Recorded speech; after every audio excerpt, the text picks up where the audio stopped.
మెదక్ జిల్లా నుంచి మనకు ఒక బ్రేకింగ్ న్యూస్ అందుతుంది. ఏడుపాయల వనదుర్గ భవాని వద్ద ఎక్కువ సింగూరు డ్యాం నుండి వస్తున్న వరద ప్రవాహం సాగుతుంది. ఈ కారణంగా ఏడుపాయల లడ్డు పులిహోర ప్రసాద విక్రయ కేంద్రం జల ప్రవాహంలో కొట్టుకొని పోవడం జరిగింది. నేడు 6వ రోజు బాల త్రిపుర సుందరి అవతారంలో అమ్మవారిని స్థానికంగా ఏర్పాటు చేసిన గోకుల్ షెడ్లో పూజలు నిర్వహిస్తున్నారు. ఆలయ చంద్రశేఖర్ ఆలయానికి వచ్చే భక్తులకు ఎటువంటి ఇబ్బందులు తలెత్తకుండా తగిన ఏర్పాట్లు చేశామని, అమ్మవారికి కుంకుమ పూజలు స్థానిక షెడ్లోనే నిర్వహిస్తున్నట్లు తెలిపారు.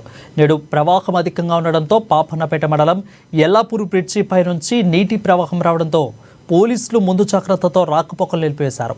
ప్రజలను అప్రమత్తంగా ఉండాలని ఇరిగేషన్ మరియు పోలీస్ శాఖ వారు తెలిపారు.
చూసిన మెదక్ జిల్లా ఏడుపాయల వనదుర్గ భవాని వద్ద ఎగువన సింగూరం డ్యాము నుండి వస్తున్న వరద ప్రవాహం కొనసాగుతోంది.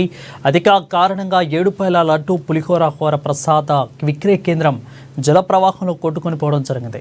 నేడు 6వ రోజు బాల త్రిపుర సుందరి అవతారంలో అమ్మవారికి స్థానికంగా ఏర్పాటు చేసిన గోకుల్ షెడ్లో పూజలు నిర్వహిస్తున్నారు. ఆలయ చంద్రశేఖర్ ఆలయానికి వచ్చే భక్తులకు ఎటువంటి ఇబ్బందులు తలెత్తకుండా తగిన ఏర్పాట్లు చేశామని, అమ్మవారికి కుంకుమ పూజలు స్థానిక షెడ్లోనే నిర్వహిస్తున్నట్లు తెలిపారు.